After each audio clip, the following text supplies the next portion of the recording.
All right. Welcome, everybody. My name is Zach Sarkis. I'm the founder and executive director of New York HempLab. Really grateful for everyone making the time to get here. Folks who are live right now and folks who are going to follow up and watch this at the recording. Got to give a big shout out to our sponsoring member, Harris Beach. They've been helping us through their funding to continue through these hard times. And in general, we've got to give them a big thanks. For those of you who don't know, HempLab is a registered 501c3. We're member supported and we're serving the cannabis and hemp industry through professional services and educational events. My name is Zach Sarkis, as I said. I've been working on the HempLab project since 2018. My co-host today is Jacob Fox. He's been in the background from the beginning. And I think he's got a curious mind that's going to help the conversation flow. And we got some familiar faces as well as maybe some new faces to some of the folks that I don't recognize coming on this call. We got Kaelan, Castetter, CEO of CSG, Castetter Sustainability Group. Great mind when it comes to legislative analysis as well as supply chain. And we got Jason Klimek. He's a lawyer, tax attorney, cannabis attorney out of Boylan Code in Rochester, New York. Both of these guys I've seen present and presented alongside, and I think there's a wealth of knowledge just on this group of four. And there's a wealth of knowledge in the audience, just seeing some of the names. And so I know that from a question perspective and interaction, there's a huge opportunity for us. The hope of this platform is to inspire conversation and give unique perspective in a format that is maybe less structured or formal as a regular panel discussion. We're hoping to, have some regulars on this call, maybe the four that are here today, as well as invite other people from different perspectives or backgrounds. Again, creates a rich perspective that will help inform the community at large. I will, Jacob, you want to introduce yourself? Yeah, hi, thanks for having me. My name is Jacob Fox. I run a business called Closed Loop Systems. We construct and operate vermicomposting facilities. And I'm also a industrial hemp farmer, but for the fiber variety. So a little bit different from, a lot of the hemp that people are talking about today, but I've been keeping my ear to the ground, both through my business and personally in the hemp and cannabis industry for about 5 or 6 years now, and just really excited to talk with the group. Right. Yeah, Kaelan, you want to introduce yourself? Yeah, so I'm Kaelan Castetter. I'm the founder and CEO of Castetter Sustainability Group, and also Sovereign Vines, which is America's only hemp-infused wine. Castetter Sustainability Group, we do a lot of things in the industry, but we're focused on is helping businesses succeed, all different types of businesses. We offer regulatory analysis, compliance, business development services. We also have a dedicated genetic breeding program for cultivars that will be, as successful as we can make them in New York State. So yeah, ask away. I'm happy to be here. Thanks, Zach. Great. Yeah. And Jason.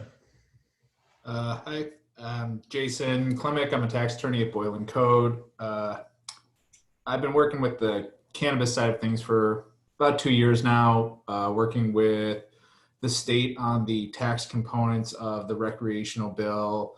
I represent a bunch of hemp clients, and we do the regulatory and compliance side of that, as well as intellectual property to the extent that the trademark office allows it, which is not a lot, and general legal help with anybody who's starting a business or running a current business. Great. Cool. Well, thank you guys for being here. Again, we kept it close to home with folks who are either team members and community members of HempLab in one way, shape, or form. And yeah, again, thank you guys for being here and looking forward to where the conversation goes.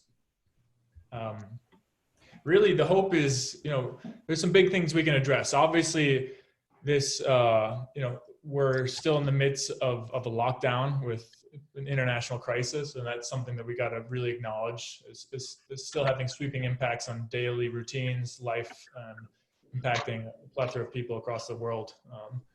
It's something that it's also impacted business. And I think it's something we can look at, like how is business impacted today? Obviously work from home is a simple version of that, but really repercussions for the emerging industry. Within that, we know that hemp use, the cannabis adult use has not passed, which was expected. And there was a lot of work on people on this call. So it's something we'll also plan on looking at. And yeah, so we want to start out, so Jason, you've been working in the industry directly through the hemp industry for a couple of years now. One of the questions we're wondering is, what have you seen from a client perspective, like a demographic? You know, is this people who are looking for a second, you know, they've come out of retirement and looking for an investment plan? Is it entrepreneurs? Like you as an advisor, as a lawyer, what has your experience been leading up to and more now? So from what I've seen a few, very few farmers, like traditional farmers who have come to me and asked questions. But by far, I would say the majority of people who have approached me about hemp and who I represent are entrepreneurs who are looking into getting into a new field that they feel is kind of, you know, at the ground level right now. And that's fraught with risk. As I'm sure Kaelan can speak to a lot about that. It's not something where you just throw some seeds in the ground and you're off and running.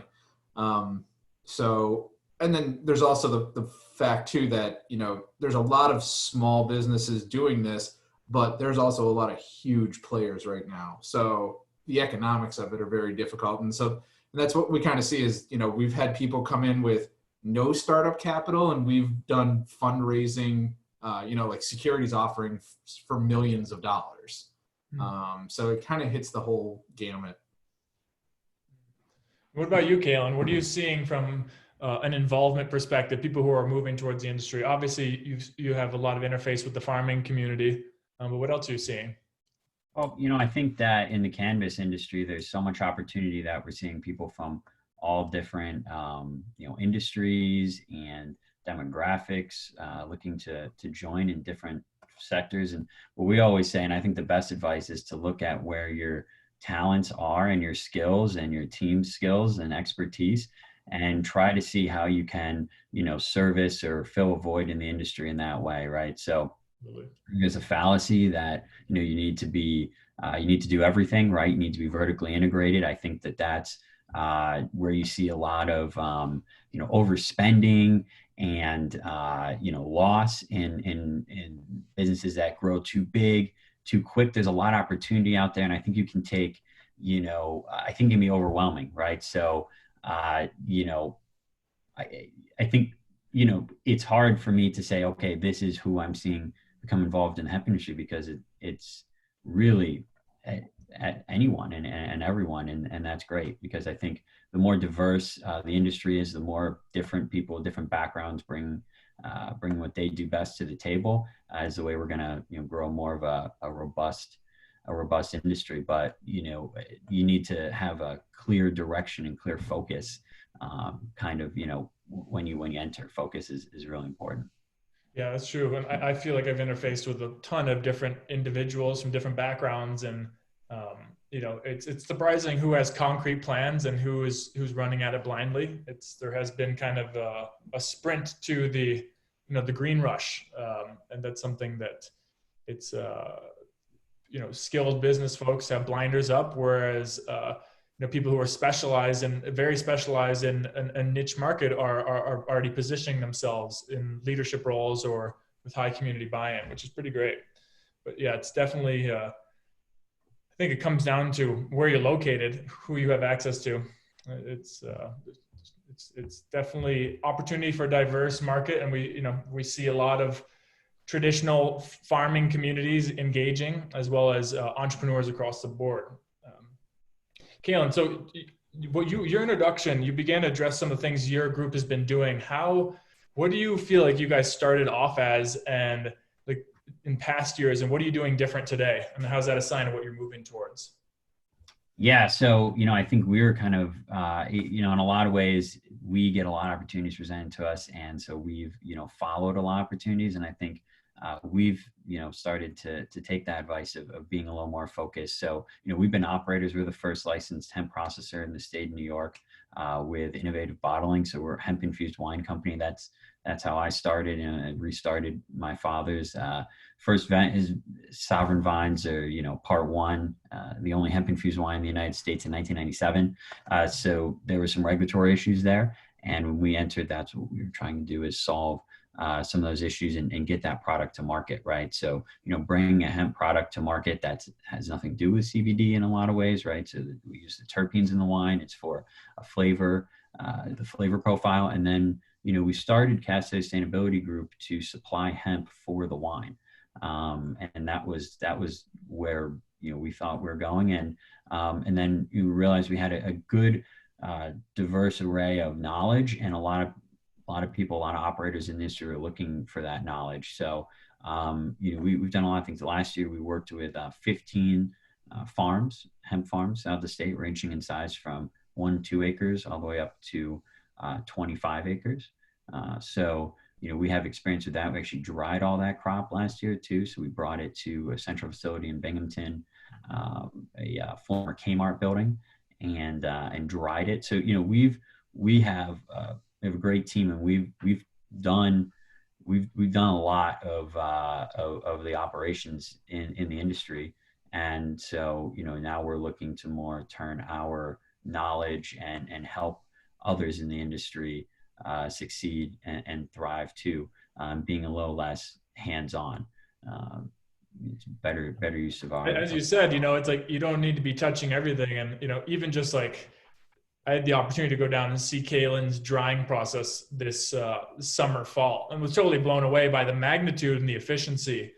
You want to talk a little bit more about that? Because that's something, obviously it's a big bottleneck and there's a lot of innovation around it, but like say a little more about the drying experience. Well, yeah, so it's an experience. That's for sure. I can't really believe that we actually did it, and it was really hard.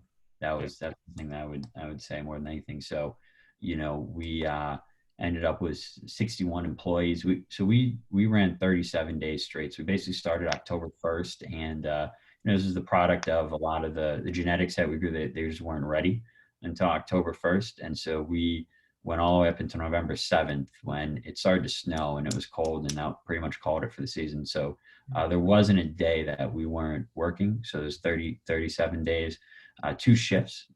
So we'd run. And so, there was a lot of challenges associated with that, right? We'd never worked with a large workforce like that. And so figuring out shift times and, training and making sure everyone was there and doing the job that they need to be doing that's a task, especially when your team and your management is tired and have been working. We had the whole season.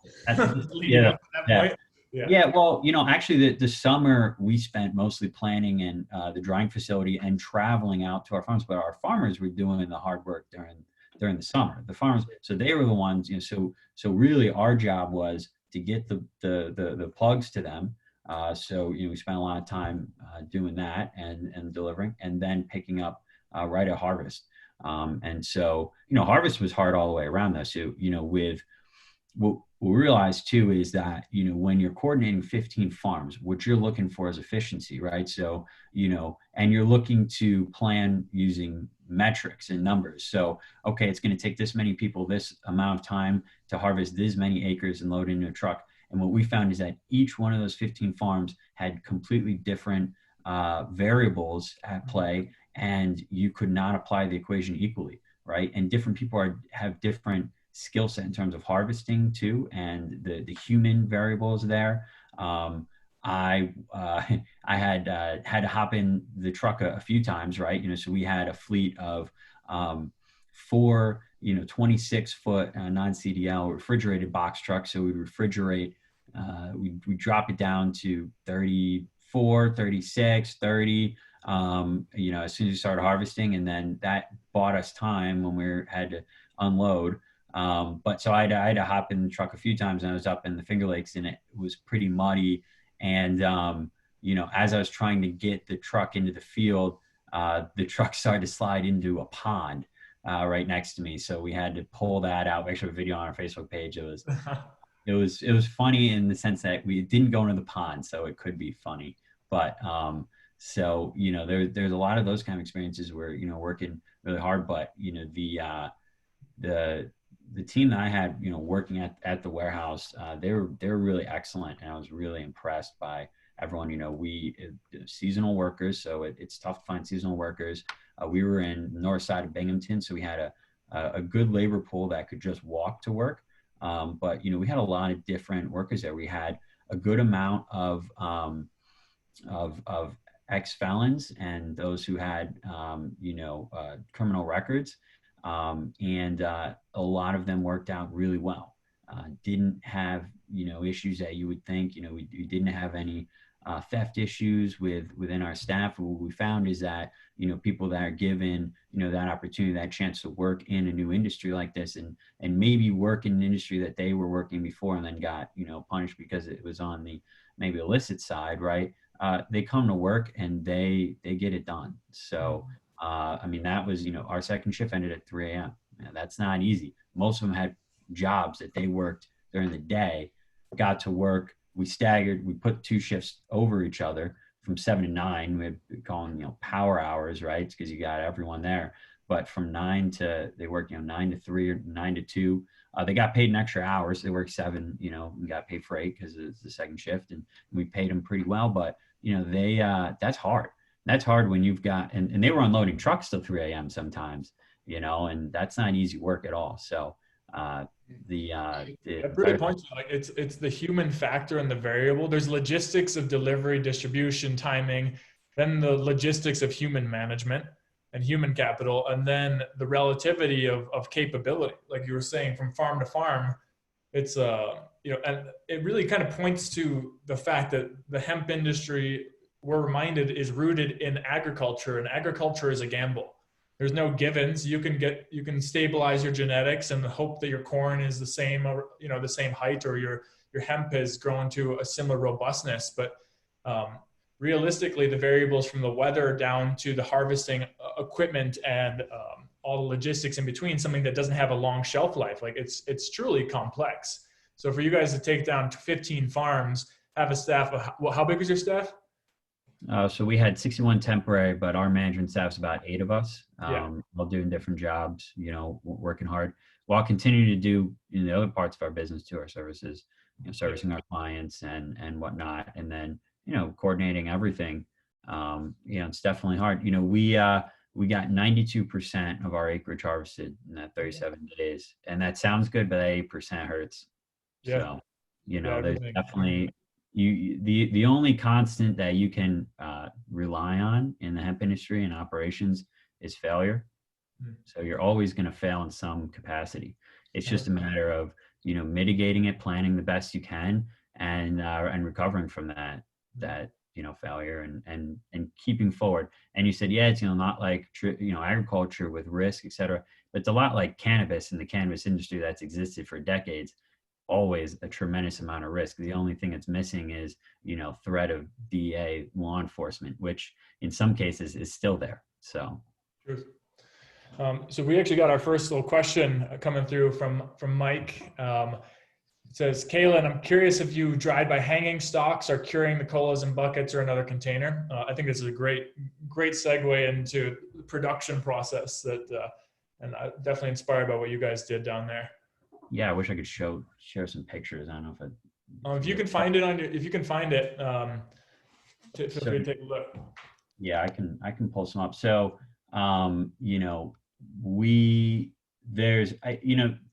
the right way to dry depends on your finished product. In general, right, or where you're going with your product. Yep. We did hang dry. There's a lot of ways we could have been more efficient, and I don't.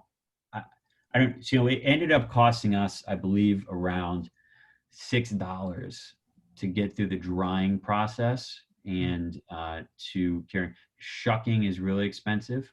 Yep. But we hung it. And let me see. So $6 a pound, you're saying? It costs us about $6 a pound to dry and shuck it. Yeah, and for those who are not familiar, like one of the primary ways you'll see if you're scrolling Instagram or looking on Facebook is people cutting a whole plant and hanging a whole plant vertically or horizontally across barn space.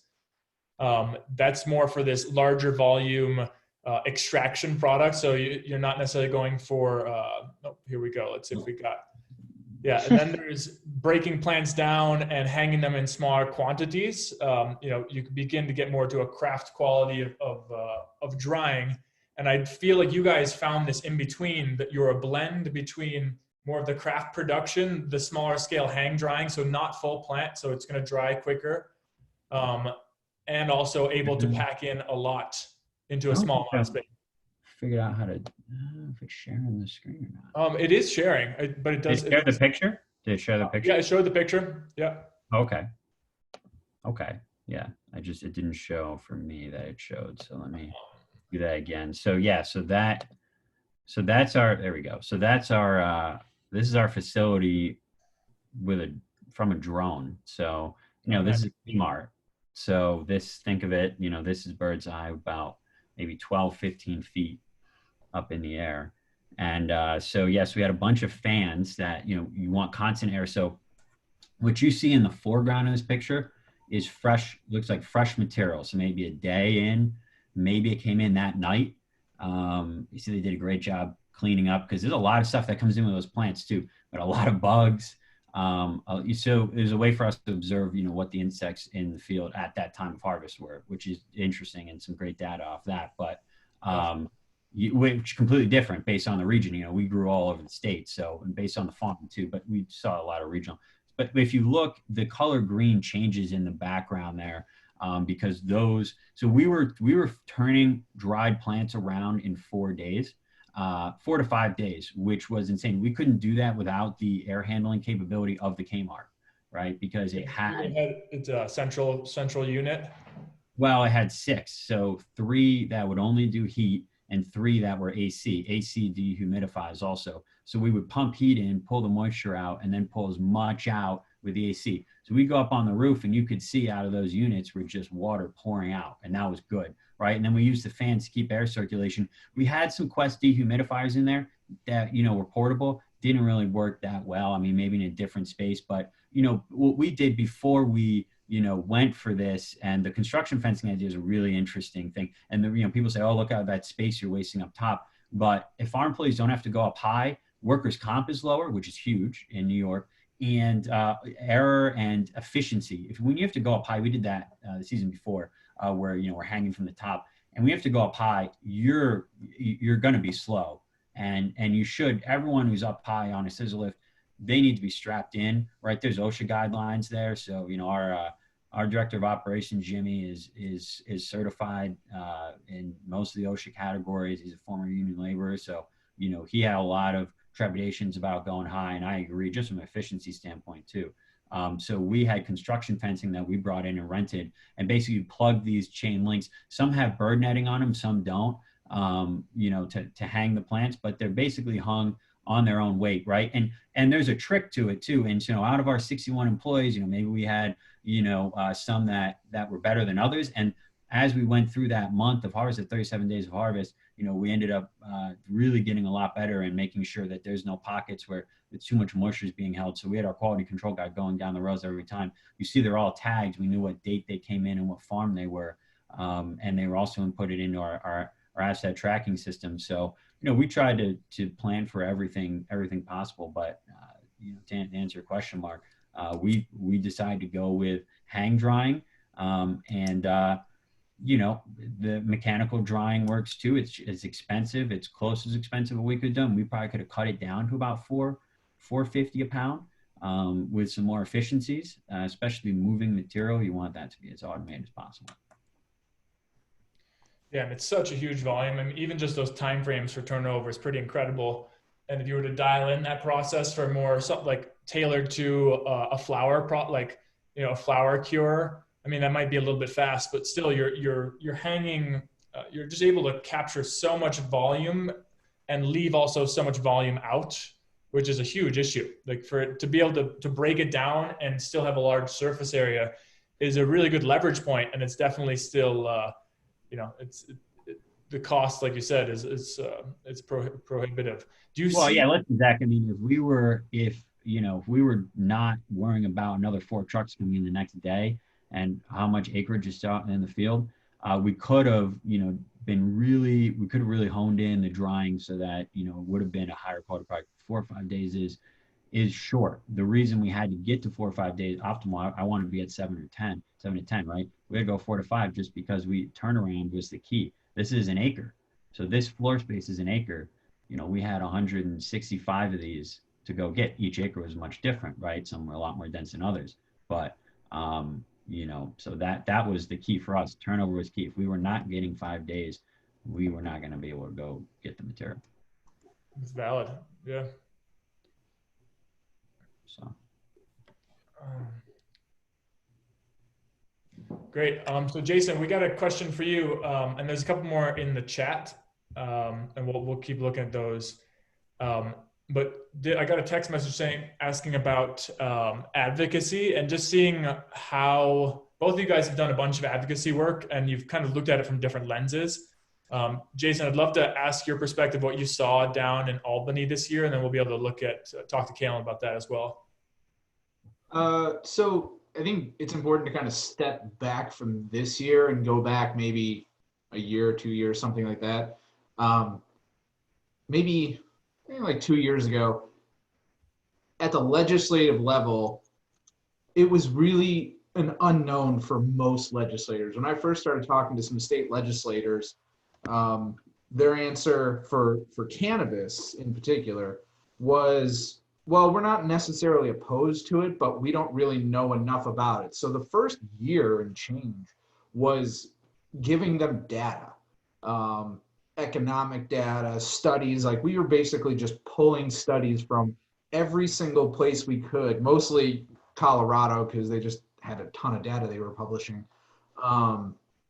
about, legalization, the impacts, financially, on kids, on health, on driving, on this, on that, and getting people kind of comfortable with the idea that legalizing and hemp to an extent too is not a gateway drug that's gonna, end the world and people are gonna be just lazy and not do anything. So that was kind of the first step. And then last year, it really picked up steam with Cuomo coming out and saying he wanted to put it into the budget. The MRTA, which is the legislature's bill, was catching a lot of attention. And this year was this past legislative session was kind of the continuation of that. So it was really a lot of more educating. This time we got a little bit more specific. From my perspective, it was taxes, because they were kind of hammering out between the MRTA and CRTA, which CRTA was Cuomo's bill, the social justice impacts and how they were going to do licensing and stuff like that. But the one thing that was actually the same between both bills until the latest revision of the MRTA was the tax rate, which would have ended up being the highest in the nation, somewhere probably, I think when we calculated it out with New York State cannabis growers and processors, it ended up being somewhere around like 50-ish% or so by the time you got to retail. And so it was really trying to go through the economic data with them and saying to them, look, this isn't going to work. You're going to tax this industry out of business, and you're really just going to give it to the largest players in the game. So that was one of the biggest things was, and it was a good lesson too, that like, this is some super, specialized knowledge, like tax stuff. Nobody wants to talk about tax in general. And then you're talking about like these really, complex tax schemes and how it's going to work, who's going to collect, how it's going to be allocated, blah, blah, blah. The most traction I got, and actually we saw this actually have an impact, was, so I worked my way up from all the legislators to eventually I got to talk to the staff, the staff tax attorney for the Assembly Ways and Means Committee. And the Ways and Means Committee kind of controls the money. And finally, when I sat down with them and explained everything, they're like, oh, that makes sense. So like, you know, the legislators were the ones that were kind of like, yeah, okay, that sounds great. That's all great now, but it was kind of going in one ear and out the other. Once you got to like the tax nerds like me, it started to make sense. And so what happened, I don't know that this is exactly how it went down, but I mean, the timing is pretty coincidental, is after I had this meeting, they took their time coming out with the MRTA's C revision. And then when they did, the MRTA C revision had a 22% tax rate. I had been advocating for, you know, no more than 30%. Now, why is 22% important? Because they didn't exempt it from sales tax. What's 22 plus 8? 30. So it seemed to hit right at home that they said, oh my God, this is what we can do. Now, Cuomo didn't change that in the CRTA at all, and then everything died because of COVID.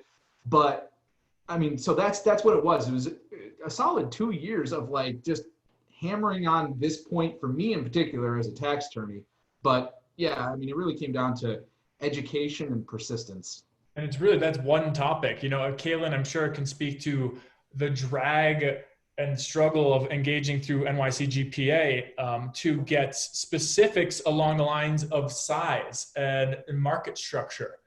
And it's almost, you know, it's no boon to the economy that we're waiting, but also looking at now that there's a delay in the process again of legalization, where do we need to look to refine and get more specific and have those specifics show up in the legislation versus it being something that's written up later?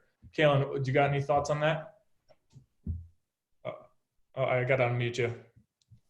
Gotcha. All right. Yeah, so, you know, I think that we have a chance right now to look at the regulatory structure more holistic, right? And look at it in the relationship between medical hemp and adult use. So with the unknown in terms of if, you know, the adult use cannabis will get legalized and when it will, I think what you see, two things are happening at the same time, right? You're looking to legalize adult, you know, cannabis for adult use consumption and set up a cannabis regulatory structure, right? You can create the cannabis regulatory structure now and then legalize adult use cannabis moving forward in the next session. So that's what I would implore regulators and lawmakers to do. We have this opportunity. The hemp extract bill passed, right? No OCM is created. That's something that could happen, but unlikely because it's going to, you know, cost money, and the state's going to look in any ways to cost, you know, to save money with everything going on. And so what you can do is you can create a good regulatory structure around hemp and hemp extracts, you know, with the Department of Health.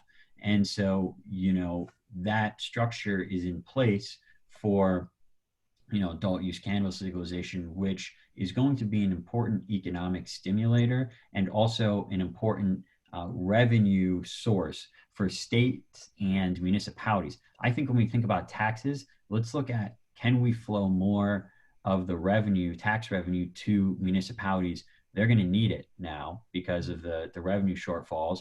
You know, maybe instead of 2% going, maybe 5, 8%, or putting the state tax rate decently low, maybe 10 to 15, allowing municipalities to levy a tax and decide a tax. Yeah, I think there's a lot of ways, but the tax structure in the CRTA, you know, in short, it wasn't it. It was not gonna, it wasn't it. It wasn't gonna work. Yeah. And Jason knew that. I knew that. I think everyone knew that. And they didn't want to admit it though. Yeah, they didn't want to admit it.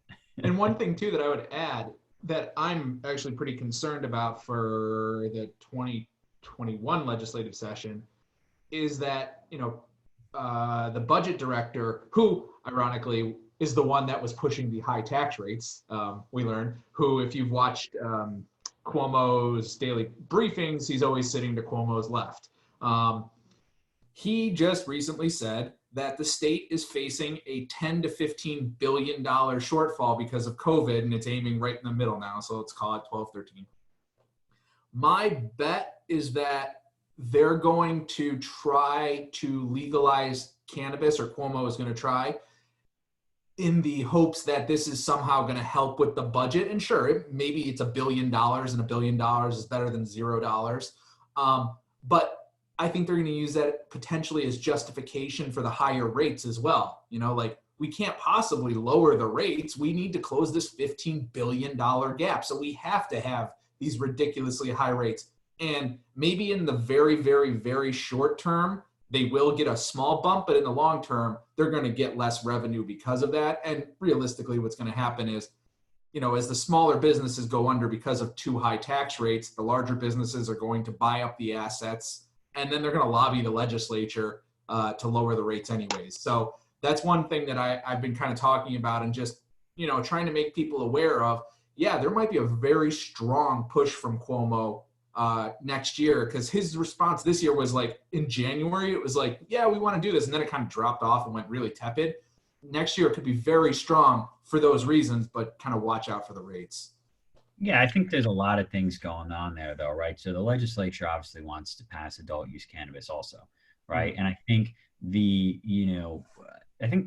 working with the executive, I do think that there is appetite there to, listen and look at data in terms of what's going to raise the most revenue, right? So from NYCGPA, we had some outside experts come in and look at, what the different tax rates would mean on the final purchase price.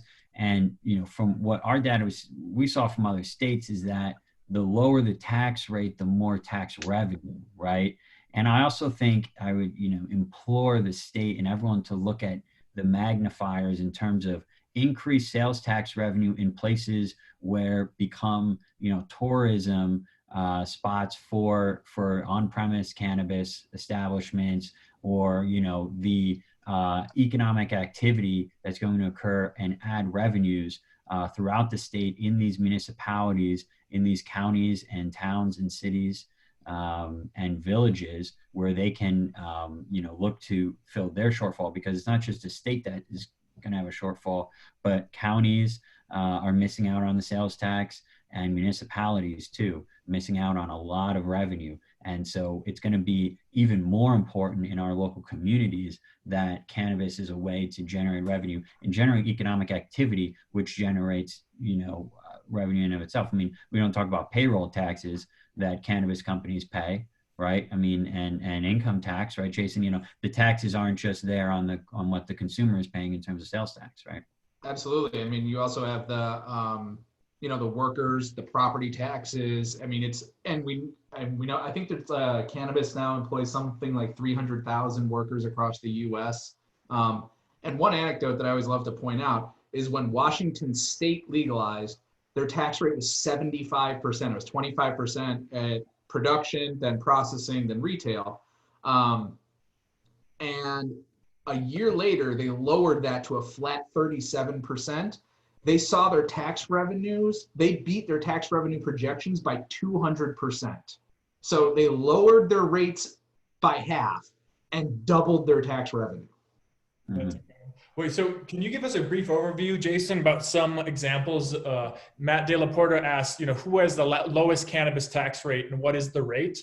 I know you've done a lot of research about different states, so any insight you guys have, definitely. I can't remember the lowest off the top of my head. I know Massachusetts is about 20%, I think. California's is like an effective rate around 40 to 45%. Colorado's is between 25 and 30%, depending on, Colorado has kind of two tax schemes. One is if it's totally unrelated businesses. So Zach, you own the processing company. I own the retail company. Kaelan owns the cultivation company.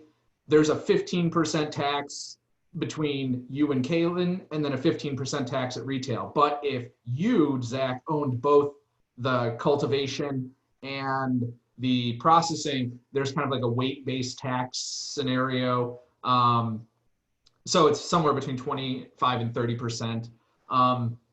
Washington's at 37. I can't remember what Maine is at. And I don't think we have enough good economic data to know exactly the effective rates in Michigan and Illinois. But yeah, you kind of see it anywhere between 20 and 40% is kind of where it is. And so New York's would have come out 45 to 55%, somewhere in there. To give an idea of how the rates worked in New York, it was, as proposed by the CRTA, it was 18% to the state, I think, and then another 4% combined between state and local taxes to give you 22%. And then there was a weight-based component of $1 per gram of flour, 10 cents per gram of trim. And to give a comparison, in California, it was, or it is, I think it's 25 or 30 cents per gram of flour and 10 cents per gram of trim. So New York was like 4 times higher. So that's kind of the overview. And based on the economic data that I've looked at, Colorado's generating the most tax revenue per capita. $88 per capita. And so, and that's compared to, I think California, I forget what theirs is, but it was like 10 or 14 or something like that. Yeah, that's the lowest per capita revenue. That's over 21 too. That's not everyone, but yeah. So it's 20 of consumers 21 and over. That's the per capita we're looking at. So I have a follow-up question for Kaelan. If we get the tax rate that we want, what are the biggest opportunities in New York State? Oh wow, in New York State, in the adult use cannabis space, essentially, right? All of cannabis, I guess. You have your ear to the ground. Yeah, there is no magic opening. It depends on what you're good at, right? I think there's a lot of opportunities. On-premise consumption, huge opportunity, especially if you have a beautiful property in upstate New York. Think about, the success of some of the top wineries on the lakes, or even the mid-tier wineries, even the small shops, right? I mean, I think you can see that type of agritourism, level of agritourism. I think that there's a lot of opportunity in manufacturing and distribution, but also possibly in retail. Definitely opportunities in cultivation, especially off the bat, right? But it really depends on what you're going to execute on, because New York is a great place, a lot of opportunity, but also the most amount of competition, right? So it's not enough to be there. I think in Colorado and a lot of places, people got lucky because they were there. That's why you see these multi-state operators not know what they're doing, right? And just fall flat on their face from an operational, stance, right? And so I think it's not just going to be enough to be there. Maybe it'll be enough for the first 6 months, first year, but you need to be good at what you're doing. You need to operate well. You need to have a vision, a plan, and a good team to execute. And if you don't, and you don't understand your market, you don't understand your customer, then you're going to fail no matter where you're at. But then there's also a lot of opportunity in the ancillary space, right? I mean, you can become a cannabis tax attorney. A lot of demand for that. Different attorneys, accountants. I mean, there's a lot of places that you can serve. Maybe you are in a good position to distribute or manufacture supplies for growing equipment. Maybe that's what you do. Maybe you can supply equipment or service equipment or ingredients in any of these products, or there's been a lot of economic activity. It's going to generate a massive amount of economic opportunity, I think more so than what even the Rockefeller Institute's looking at. I think you're looking more like $20 to $30 billion in economic effect instead of the 4 to 10. And Jason's more of an expert on that than me, but that's what I think. I think it looks like craft beverage. I like to say that it looks like, or the ancillary market is as big, maybe even bigger than the cannabis market, and that's where anybody can participate, as Kaelan said, by applying their skills. The one thing I will point out, though, is just because you're not touching the plant doesn't mean that you might have some federal and banking issues. So I'm part of the New York State Bar's Cannabis Law Committee, and our co-chair, she used to work at a cannabis law firm in Oregon, I think, and they got their banking pulled from them because the money was drug money. And so the banks are like, we can't have that deposited in our account. So even though they never touched cannabis whatsoever, they were still denied banking opportunities. So that's the one caveat, is that even if you're not touching the plant, you still can run into issues. So have you found in both of y'all's policy work that have you found the ancillary businesses participating in that policy work? I haven't seen it too much, no. There's a lot of lobbying around adult use cannabis in places that you wouldn't even think. I mean, think about, shows up, talk about adult use cannabis a lot is the car insurance companies.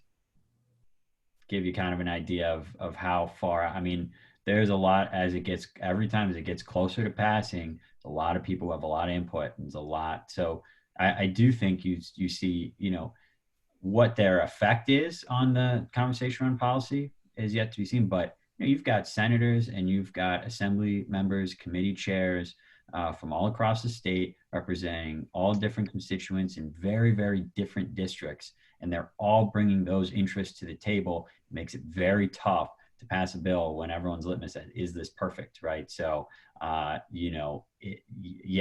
everyone has a say, from law enforcement to the teachers to, the actuaries, and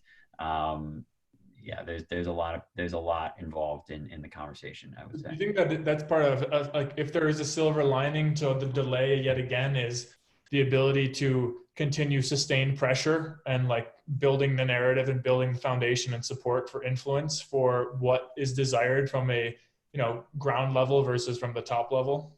Well, the funny thing is that there's no lack of support for legalizing adult use cannabis. It's true. There hasn't been since the Democrats, took control of the state Senate. There's some political tough decisions, but the reality is if it could have gotten done. I think a lot of the problem is that, there's a lot of desire to get a bill that, is palatable for everyone, and it is, in a sense, give something to everyone at the table. And I think that's what makes it fall apart. I think that, and I think Jason would agree with me here. I think it's better to get the industry started, get it going. It is what the Bar Association actually said for revenues. Let's not allocate anything. Let's wait till the program gets stood up and the industry gets stood up. Let's get it going and then make decisions from there.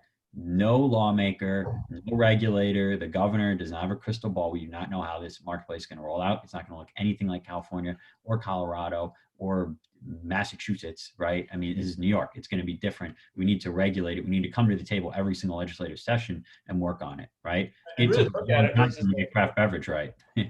Well, totally. And that's something, it's like hearing the push for, can we build a fund and not necessarily distribute the entirety of the fund immediately? It's like this idea that there's already a blank check cut where we don't know what it's going to be required to sustain the industry itself from an operational standpoint and, implementation, let alone, and regulation.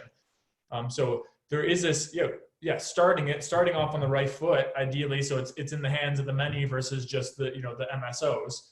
That's a huge foundation I think, has been established throughout. Obviously the taxation is a big issue.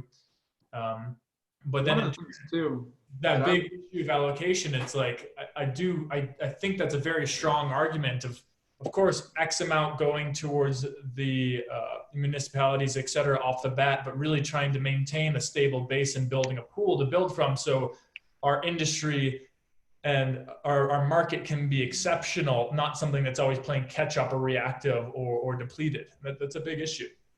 I would say too that, we need to make sure that a lot of the counties that potentially can provide the farming expertise and things like that have a say. The big counties, the big blue counties, Erie, Monroe, Onondaga somewhat, and then downstate, the city, they're obviously pretty for it. Like they have, they're supportive, but you get out into the rural counties. So like my Senate district, where I happen to be running for Senate, the 59th, our senator has come out absolutely and 100% unequivocally opposed to this.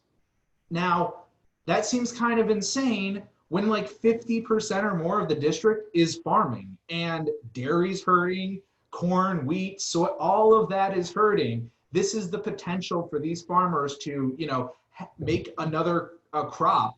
And he's sitting there saying no. And here's the problem further than that is that under either of the bills, CRTA, MRTA, if you don't legalize or you don't stay in, if you opt out, if your county opts out, you don't get the tax revenue.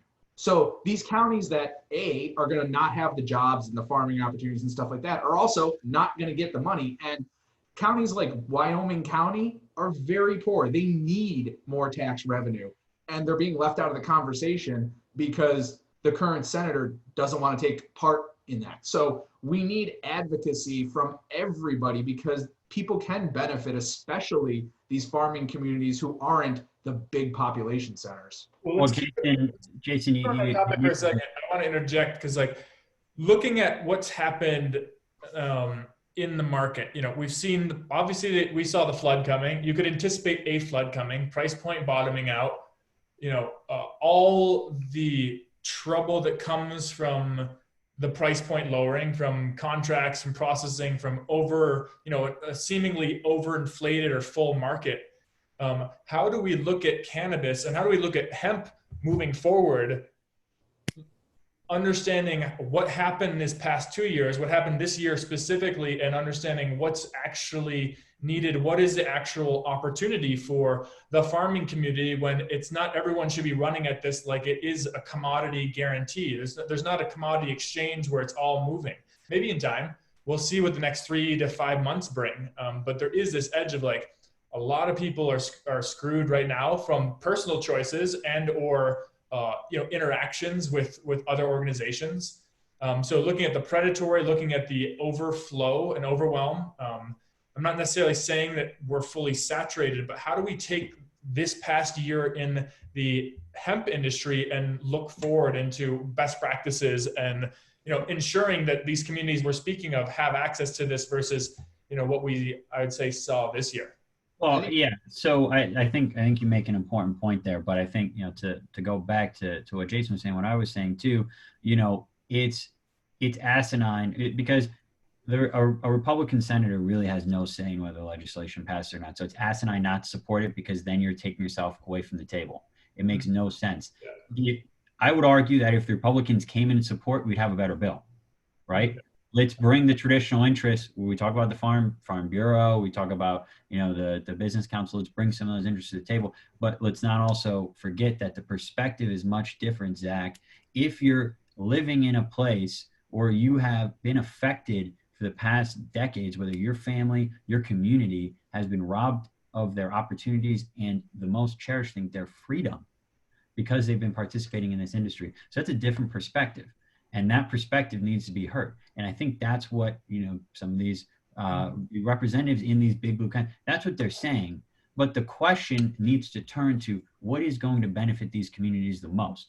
I'm talking about places from, Madison County, Washington County, very rural, and, have a lot of income inequality there. How do we, help those who there's a long-standing tradition of being involved in the industry there, and where their livelihoods and their daily lives, not just their economic lives, but their daily lives were affected by the fact that this, there's been a prohibition against cannabis for so long. And those individuals and those communities are just as important, as communities where, you're facing frontline law enforcement issues, where you were, in maybe the distribution or the retail side of this industry under prohibition, and your entire, family and communities were decimated by bad policy. So as we write this policy, there is a very important need to address those inequalities. And my personal perspective on it is offering economic opportunity, the opportunity to own your own business and be an entrepreneur and hire members of your community. I think that's the best way to do that. But we're also going to create a lot of tax revenue too. And I don't think anyone is opposed to, dispersing some of that tax revenue to help, entrepreneurs access those reduced barriers, but also fund, communities and drug treatment and education. I don't see anything wrong with funding education with some of the tax revenue. Yeah, and to address your point, Zach, and I think, Kaelan and NYCGPA can really speak to this because they did a great job in advocating on the rec side. But controlling the licensing. I think one of the things that we saw in hemp was that the state was giving out cultivation licenses like candy. And so obviously, like, everything is subject to the laws of economics, supply and demand. If you just pump out cannabis or hemp or whatever, and you far outstrip demand, your supply has one of two things: either it doesn't sell or it sells for pennies on the dollar. And so that's what we have to make sure happens in the recreational space as well. And there's kind of two sides to the equation. There's the each lead to the illicit market. But if you don't produce enough, then you drive the price too high on the legal market and people go back to the illicit market. If you overproduce, then processors are caught in a hard, or not processors, but cultivators are caught in a hard place of, they spent X, but now they're only going to get a tiny fraction of that. What do they do? So that's why controlling the amount of licenses, at least out of the gate, is extraordinarily important so that the market is, hits an equilibrium. And then we can kind of adjust from there. So the regulators definitely, need that flexibility and data to see how many licenses and what probably, by square footage or canopy size is probably a good metric. So I mean, that's Zach, and to pick up on that, I think that there's a lot of people on the call, just sitting there who grew a lot of hemp, invested a lot of money and lost a lot, and they're wondering to themselves, and they're asking whether this industry is really full of opportunity and where do they go from here, right? And that's a tough thing to grapple with, because the fact of the matter is there's too much hemp for the product that's being sold, right? And so what I think is that everyone, as an industry, we need to work together more, right? If I had $1 for everyone told me they're building the largest extractor in New York State, I would have made more money than I did off growing hemp, that's for sure.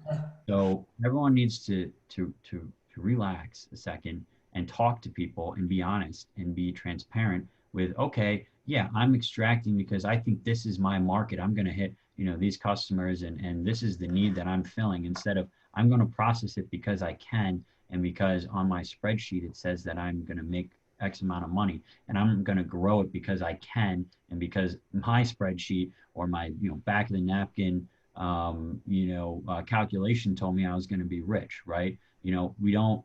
I do think that's a big issue. It's like, because I can, and the differentiation, just because you can doesn't mean you can sell.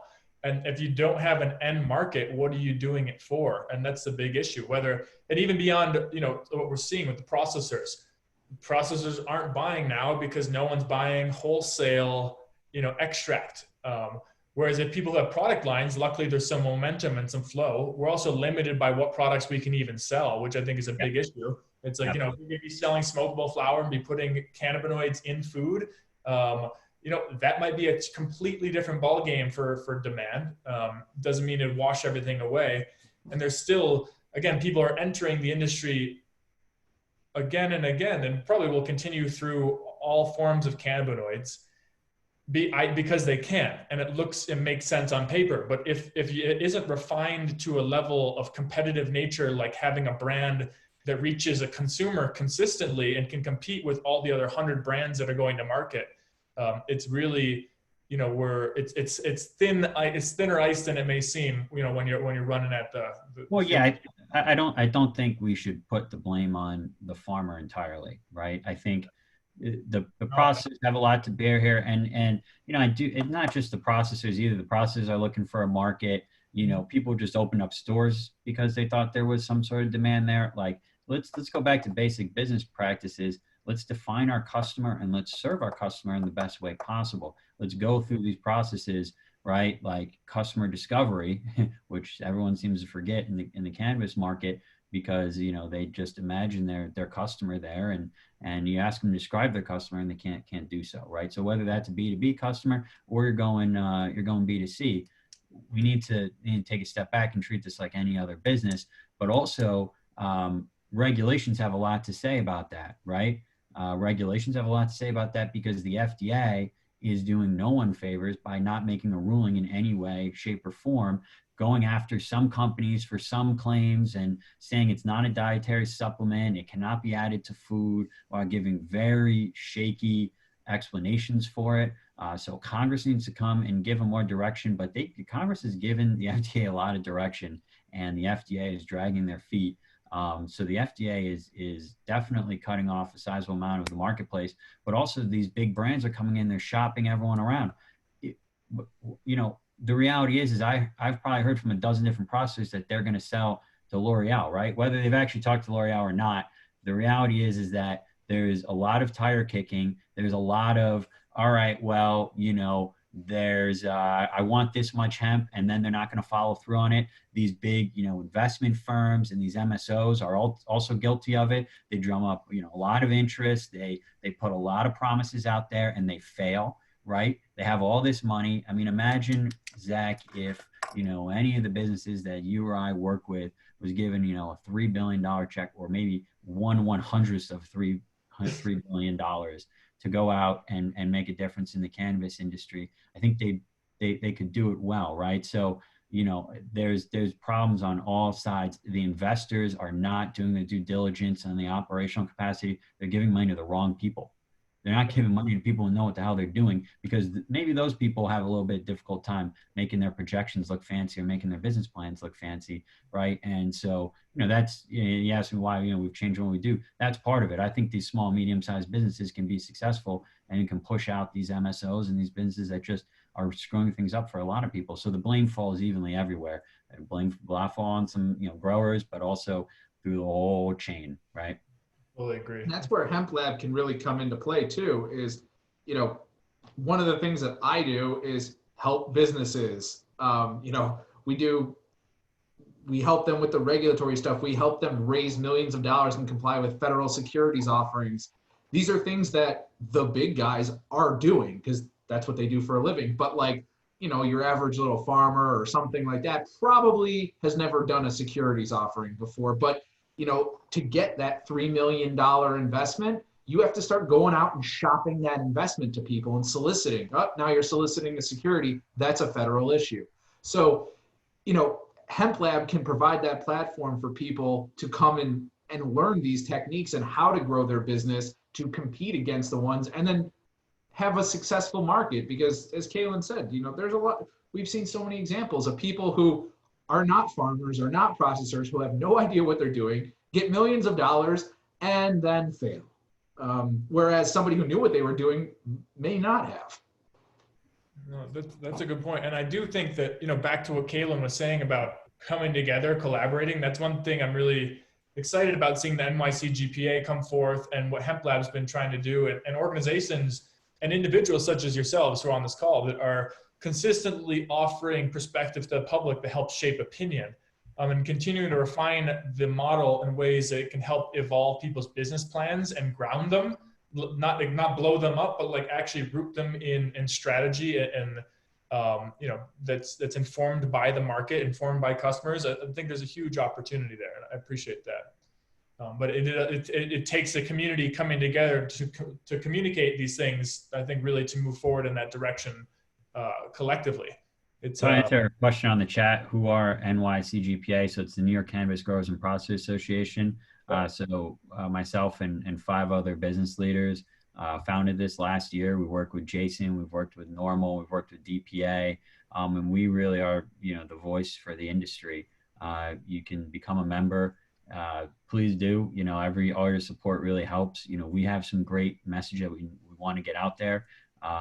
We are competing against the billions of dollars of these MSOs, and we're also competing against SAM, Smart Approaches to Marijuana, which is just a terrible group of people and liars, and they really screwed things up for a lot of people. So, that's who NYCGPA is, the New York Cannabis Growers and Processors Association. I'm proud to say that HempLab is a member, and NYCGPA is a member of HempLab. A little cross-pollination there. So is Boylan Code. Yep. And also, just because Kaelan didn't mention, they were very influential on the hemp extract bill. So, I mean, not only do they know what they're talking about, but they helped get legislation passed to benefit the market. So, I mean, a great group to be involved with. Great. Yeah, and the more input, the better. We're always looking for input, and we face some criticism over the hemp extract bill, but there's a lot of reality going on. There's a lot of competing interests, and it's some of the regulations are tough. They needed to be. We advocate for a fair industry. We do ask for regulations, but we try to make sure those regulations aren't too onerous on businesses. But the reality is that if you want to compete as a New York brand, and we really want to compete, we need to put regulations in place. And that's what we did with the hemp extract bill. It's the most progressive set of regulations in the country. And while everyone else is trying to figure out what they do, because November 1st, The pilot program falls out of effect. The pilot program in a lot of states regulates processors and in some aspects products. That goes away, leaving a void in, you know, regulatory purview in most states, and not New York, because New York is going ahead and setting up that regulatory structure. Now the bill goes into effect May 1st. Enforcement goes into effect January 1st. And what happens across the country, and with the FDA just not being present, and most states, you know, besides Florida, you know, Maine kind of has some legislation, but most states have not put into place comprehensive regulatory framework. And so New York is leading, and I believe that the FDA and other states are going to take New York's example. I was fortunate in the end of February to sit on a panel at the National Association for State Departments of Agriculture. So every commissioner of ag was there, and it was a hemp panel. And I got to talk to some really interesting, some great commissioners, one from Connecticut and, counterparts out in Florida and Texas. And, a lot of these commissioners are trying to figure this out, but extracts and products and dietary supplements don't really fit with a lot of agricultural departments, didn't fit here with our state Department of Agriculture. And so, we need to get ahead of that. And that's what New York did. So I'm happy to say we'll do a deep dive about the hemp extract bill on our industry call at the end of the month, the Thursday morning, fifth Thursday this month. And so please join us then if you're interested. We'll dive into that. Talking about extract, and one of the questions I want to look at talking about selling directly to consumers. Yeah. Obviously, MRTA, CRTA is one thing, but that is something that I think is in the pipeline possibly for hemp products. So can you guys speak to that at all? Well, that needs to happen for hemp products and hemp flower. It needs to happen. Growers need to be able to sell to consumers. No reason they shouldn't be. The research partner agreement, it was great. The pilot program was great. It's antiquated now, so the hemp extract bill needs to catch up with flower. But the MRTA and CRTA both had these micro licenses, which the NYCGPA we pushed very hard on. And so that's the only exception for vertical integration besides the ROs. So how are we going to compete against the ROs who are already vertical? Add another vertical category in there, where a small-time grower, we're proposing up to 5,000 square feet of canopy space, can also sell to the consumer and be vertically integrated. Everyone else needs to fall in line with this tiered system. I think basically like a microbrewery license, like we have in alcohol, and we've seen the boom in New York because of that. Right. Jacob, you got a question? Yeah, I wanted to go back and answer any of the questions that we hadn't done. Oh, great. Yeah. An interesting one earlier to Kaelan was how do you balance farming skills specific to cannabis versus borrowing techniques from the traditional ag industry? Yeah, that is a good question. That's a great question. And I don't want to, I'm not an expert in cultivation. My chief agriculture officer, Aldous Lloyd, is, and he's brilliant. He is not an expert in farming in any way, shape, or form. Marrying those two experts, they're different. They're two different skill sets, two different knowledge sets, really, depending on what kind of farmer you are, right? So we found that organic vegetable farmers were the best at adapting to growing cannabis at scale, right? So when we think about, a funny story is I was looking at the website of this large multi-state operator, and their tagline said, "Experts in hemp and cannabis." It's unbelievable. It's all cannabis, right? So when we grow hemp and we're growing for extracts, specifically for extracts, we're growing it at large scale. Hemp is basically, when we talk about CBD hemp and cannabinoid hemp, that's just a way to produce cannabinoids, non-psychoactive cannabinoids at scale. Right? Let's forget about the word CBD, just cannabinoids in general, extract products, cannabinoids, right? So when you're talking about growing at scale, you're really basically growing an organic vegetable, right? You're growing a lot of it. And so there's a lot of knowledge that needs to come in on the genetic side, the propagation side, and preparing your plants for best success in the field, understanding how your specific cannabis plant or cultivar that you're growing, reacts to different nutrient levels and pH levels, which is huge. Your pH, depending on your genetics, is critical. and your prep and how quickly it establishes what you're looking for late in the season when it's, going to, when you're going to harvest. But in between that, understanding how to effectively, keep the weeds down in, 1 acre, 5 acres, 10, 20 acres. I mean, when you think about keeping your weeds down in a backyard garden and then, multiplying that by 100, I mean, that's no small task. How are you going to plan all those in a window that makes sense? Harvest it in a short amount of window. I mean, those are all skills and understanding that most, cannabis growers do not have, right? So you need to marry those skills and you need to work together. If not, you're going to fail. And, part of the advantage and difficulties of working, across 15 farms is we saw many different levels, many different things that worked. And what the common denominator between what works is teamwork and listening and not thinking that you know everything, no matter who it is. Right? I tell my team that all the time. I don't know anything. You guys don't know anything. Let's try to figure it out. Let's listen. And then let's try to take the best path forward. And let's take criticism. If you can't take criticism in this industry, you're not going to go very far. That's awesome. Another question from the chat. How is Kaelan? I mean, both of y'all have businesses in this case, but how was yours affected by the COVID situation?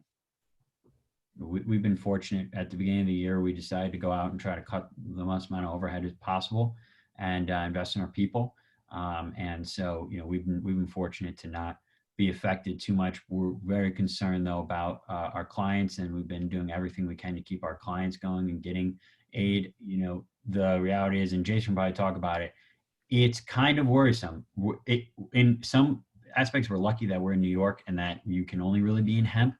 But if you had any part of adult use cannabis in any way, shape, or form, or service adult use cannabis companies, you could not be eligible for the CARES Act, right? So, but I think that this is there's going to be a lot of opportunity coming out of this crisis for the hemp industry, and the name of the game is to be lean and to be focused and to always have a plan. I mean, this is an interruption that if this happened in November or October, we would have been out of business. Sure. So we're definitely fortunate for that. That's from my business, but I do know clients, and on the retail end, it's tough right now, right? So adapting. Cannabis companies are no stranger to adapting, right? And that's so maybe cannabis companies are going to come out of this better, or the right cannabis operators are going to come out of this better than other industries, because we've had to go through it. We went through it with a market crash. The market crash could be more damaging than COVID-19 for a lot of hemp operators. True. And to kind of piggyback off of that, so as Kaelan said, the Paycheck Protection Program, which is the big forgivable loan right now, not available to federally illegal businesses. I saw something online that somebody pointed out, well, why are cannabis companies essential businesses, recreational cannabis, but they're not eligible? Because they're essential businesses at the state level. That's the reason, is they're state legal and the states name essential businesses. The federal government, right in the CARES Act, says if it is federally illegal, you're not eligible. Yeah. And the one thing that I haven't found out yet, I do have a client that's looking into this right now, is whether the PPP is going to, that's Paycheck Protection Program, going to apply to CBD retailers. Because here's the reason I say this. Right now, the U.S. Patent and Trademark Office is not issuing trademarks for CBD consumables, because it's, according to the examining attorney's guidance that we received, because of the FDA's statement that CBD is not legal under federal law without FDA approval because of the Food, Drug, and Cosmetic Act, it is illegal for trademark purposes, and you can't trademark illegal goods. So the question now is, because CBD is technically, at least the position of the FDA, illegal, does the Paycheck Protection Program cover those businesses? I think for cultivators and processors, I think that it's not really an issue. Processors maybe run into an issue, but cultivators, I don't think so. Industrial hemp, whether it's cannabinoid or whatever, we know is federally legal, not a problem. but retailers, I don't know yet. So we're trying to discuss with the banks, and because this is so new, nobody can answer questions. The banks don't know. The SBA doesn't really know. I mean, they literally point you to the PPP guidance, and they're like, we update it every day.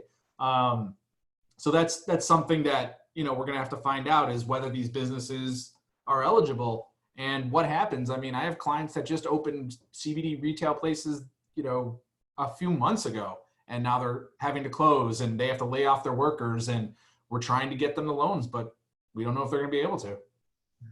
Well, it's important to, we need to, as voters, we need to demand action on the federal level. There, in my opinion, there's two senators who have been primarily responsible for blocking this, the Safe Banking Act, right? Senator Mike Crapo and Senator Chuck Grassley. But the leadership in the Senate with Mitch McConnell hasn't done it any favors either, and hasn't shown a willingness to support.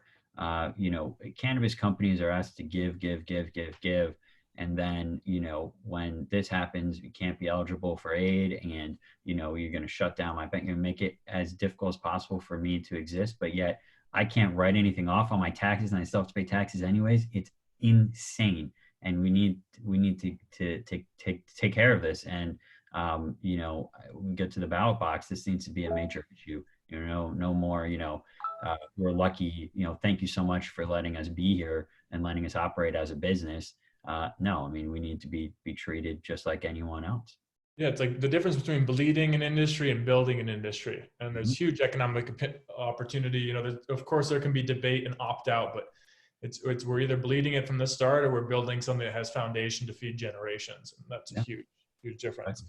I'm aware of time. So Kaelan, you said you're gonna have to get off in a couple minutes. Obviously, if anyone has any last questions for Kaelan, the time would be now.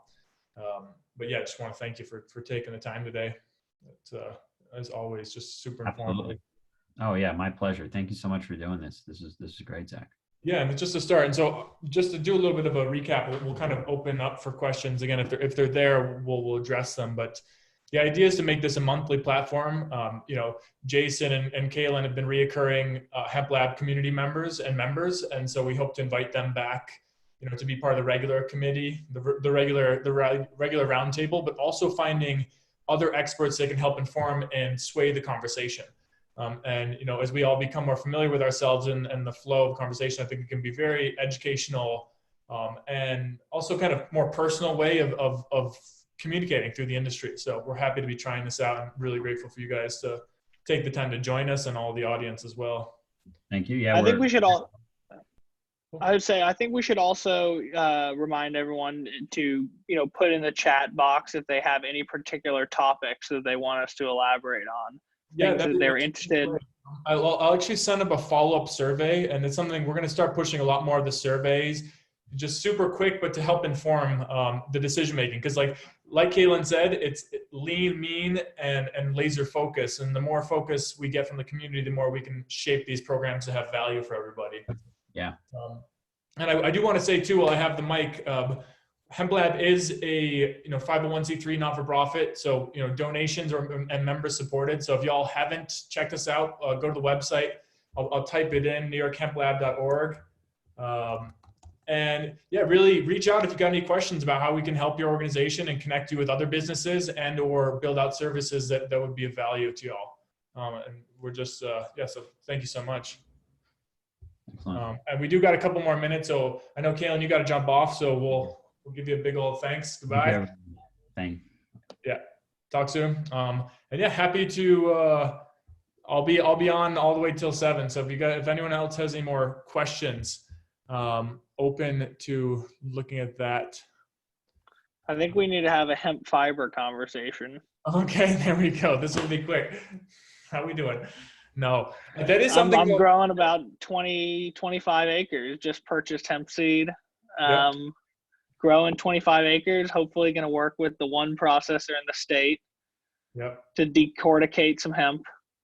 Hopefully, make some hempcrete and some hemp fiber that will be, then work on that whole supply chain as well. Which I mean, it's ancillary and a different industry as well. Yeah, I think that is something that when the question came up about existing infrastructure in agriculture, it's like really the grain and fiber taps is the commodity opportunity for existing infrastructure. Um, Obviously, combine refinements. You know, you need to adapt your equipment to be able to deal with the resiliency and strength of the hemp plant. But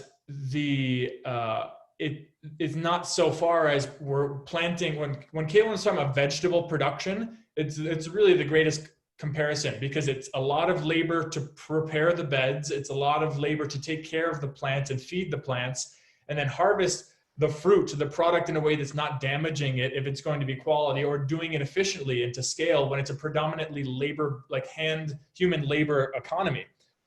Whereas the grain and the fiber is a little more automated and adapted to, you know, more agriculture, more industrial scale. And so someone asked the question, is that CNY hemp processing? And I think the answer is correct. Yep. Someone asked, are there any nice things to say about multi-state operators? You know, it's maybe there's, you know, it's a hard thing to look at, you know, because as a small player, they're scary, they're big, they're pioneers in their own right. Many of them are very strong business leaders, and coming from backgrounds like really the large scale of the cannabis industry is all about merger and acquisition, like large scale movements of business development. And it really takes incredible minds to operate such things, for better, for worse, you know, for the small scale, for the local economy. That's where we can begin to flesh out the questions and concerns. But really, anyone operating a multi-state operation is pretty incredible, let alone for highly regulated, you know, industry. Although I'll take the other side of that argument, is that New York State gave 10 licenses to MSOs. Well, I think 9 of the 10 were MSOs. And I think we can all agree that the medical program is a failure, and probably one of the best examples of the failure of a medical program in the United States. So, you know, I think that there probably could be some redeeming things to be said about MSOs, but the New York State experience is that they don't do a good job, and they charge a lot of money for product. You know, for their vape cartridges, for half a gram, you're paying $75, $80, where on the illicit market, I'm not saying that everybody should go to the illicit market, because God knows what you're getting, but you're getting a gram for $30. The people are choosing the illicit market, even with a potential, you know, death from vitamin E acetate. Or go out to Colorado, you know, it doesn't cost $75 at retail to buy a half a gram vape cartridge. And there's no reason why that has to be that expensive in New York. Something I found really fascinating too is, you know, as we're developing this hemp industry and cannabis industry, you know, the hemp extract bill that Kaelan was alluding to, that's in the pipeline, that again, we'll be doing a deep dive into the two Thursdays from now, Thursday morning, 8:30 to 10 a.m. on Thursday the 30th, is that the current manufacturing and processing for medical cannabis in New York State isn't ISO compliant. It's not the same standards of quality control that we're implementing for our CBD extraction. So people making medical grade product, it's still clean, do not get me wrong, but it's to operate in the medical cannabis industry through processing, through extraction, the qualifications are less rigorous than to be a CBD extractor in New York State, which I find very fascinating. I mean, the financial rigor is a different thing when it comes to startup costs to get in the medical, but really just, I thought that was a very surprising thought. All right, any last questions? So if you're not already, please follow us on Instagram. It's HempLab_New York, and on Twitter. Facebook too. Just we're always trying to engage, and it's the more we can be connected to the community, the more we can help inform these conversations. Appreciate everyone checking in for this trial. This is fun. We'll continue to build off this. We'll probably make it more of a formal webinar. This is we're dealing with what we got with the resources we have, but we're moving in the right direction. So yeah, again, thank you all so much. I'm looking forward to seeing your faces. I'm already seeing some familiar faces that I haven't met in person. But yeah, really appreciate everyone everyone want to check in. Actually, before you leave, send a message in the chat where you're checking in from. I saw people registering from Colorado to Ohio to New York. So there's a spectrum of folks. I'm curious who is on the call today. Please, if you, yeah, cool. So Destry checking in from Stafford, New York. Thanks, Destry. We got Courtney checking in from Washington County in Cambridge. Jacob Fox checking in from Geneva. Zach is coming in from Ithaca. And me giving a shout out to this event we had last December. Kelly Mayer in Rochester. We got Mike checking in from a snowy Charlotte, New York. Matt De La Porta from Pittsburgh. We got David from Binghamton. It's cool. And Dusty and Tara from Rushville. Good to see you guys. Thanks for making it. And great, cool. Community, Gus from Rochester, Rebecca from Mount Morris. Community's building. It's good. No internationals today, but soon enough. Steve from Penfield. Thanks, Steve. All right, great. Well, thank you guys so much. Again, shoot us any feedback. info@newyorkhemplab.org. And again, I just can't thank you enough for being here.